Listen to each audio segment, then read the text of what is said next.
Good day everyone, good day Doc Jen. I am Kyla P. Vaporoso from DVM4 and I am here to present my suture or to perform my suture. So since my chosen number is number 1, so I will be performing the Cruciate suture pattern. But before that, I will be showing you the preparation I've done up to the demonstration of the suture pattern. Before we begin the procedure, it's important to prepare a clean and organized workspace. Here, I've arranged all the materials we'll need for today's demonstration. Having your tools laid out neatly not only makes the procedure more efficient, but also help maintains a good aseptic practice. Because in a real clinical settings, organization is crucial to prevent contamination and ensure smooth handling of instruments. So next, we'll put on our personal protective equipment, also known as the PPE. So I'll start with a clean lab gown. So wearing a proper attire helps reduce the risk of contamination and stimulates actual surgical conditions. And then, after the gown, I will be putting on the gloves. Make sure your gloves fit comfortably and that you avoid touching non-sterile surfaces once they're on. So, proper preparation set the tone for a clean and controlled procedure. So these are the tools that I will be using in this practice. First, we have the needle holder, and we have our surgical scissor, specifically the iris scissor, and then we have the Adson tissue forceps. And next, we also have our chromic cut gut suture, needle and suture material. And we also have the blade holder and its blade. So the blade is used for incising the meat pad.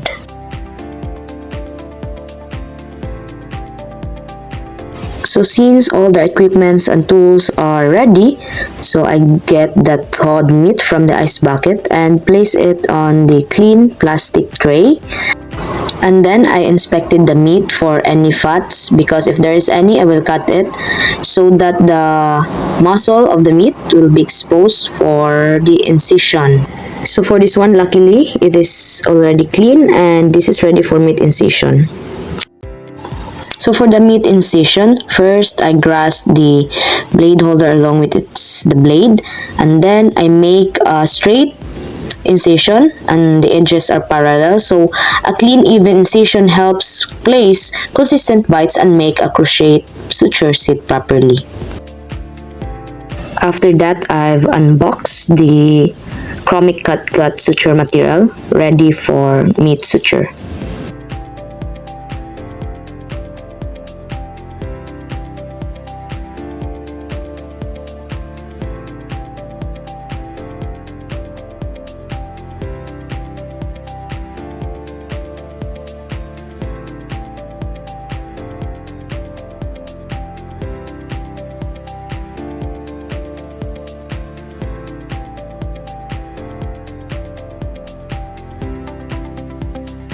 Suture proper.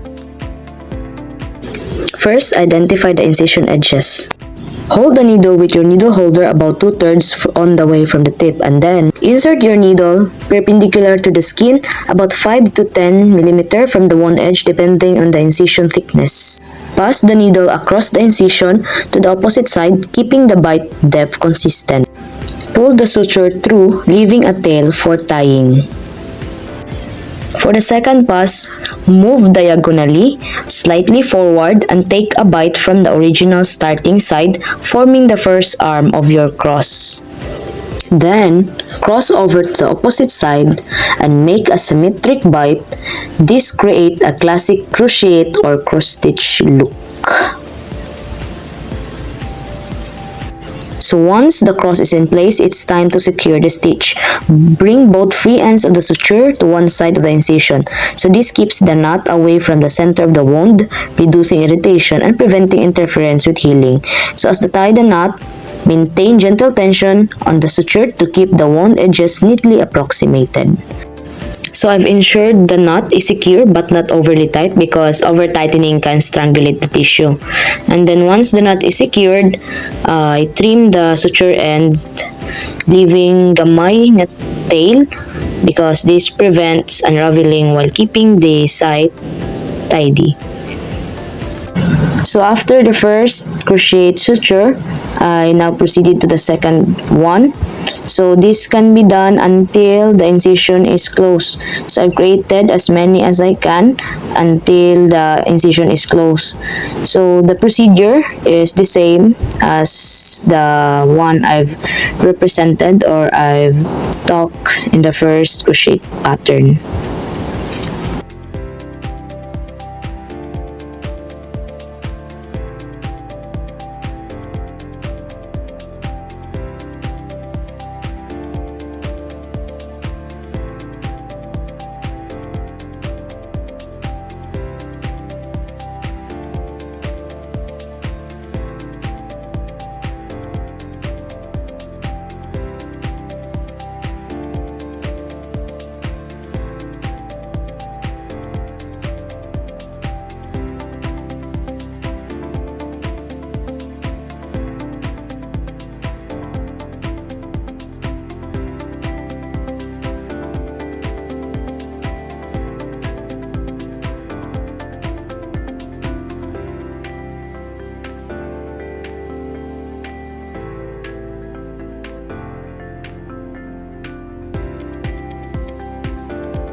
So I've made 3 crochet stitches to close the incision line. And then I am done with the last crochet stitch. So I inspected the completed crochet pattern. So this should look like an X across the incision line. So as we can see here in the video, we can see an X across the incision line with good or even tension and good skin apposition without strangulation. So this is a closer view on how to perform the crochet stitches. So insert your needle through the skin, take an equal bite on the opposite side, pull the suture through, leave a tail for tying. For the second pass, move diagonally, slightly forward, and take a bite from the original starting side, forming the first arm of your cross. Then, cross over to the opposite side and take another symmetric bite. Tie the knot on one side of the stitch.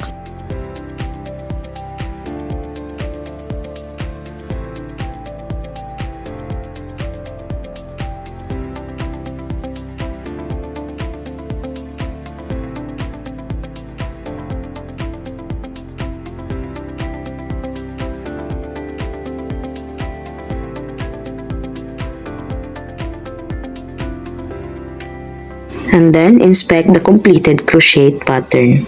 So that's how you perform a crochet pattern on a meat pad. So this technique provides excellent stability and is commonly used for closing skin incision. Thank you for watching.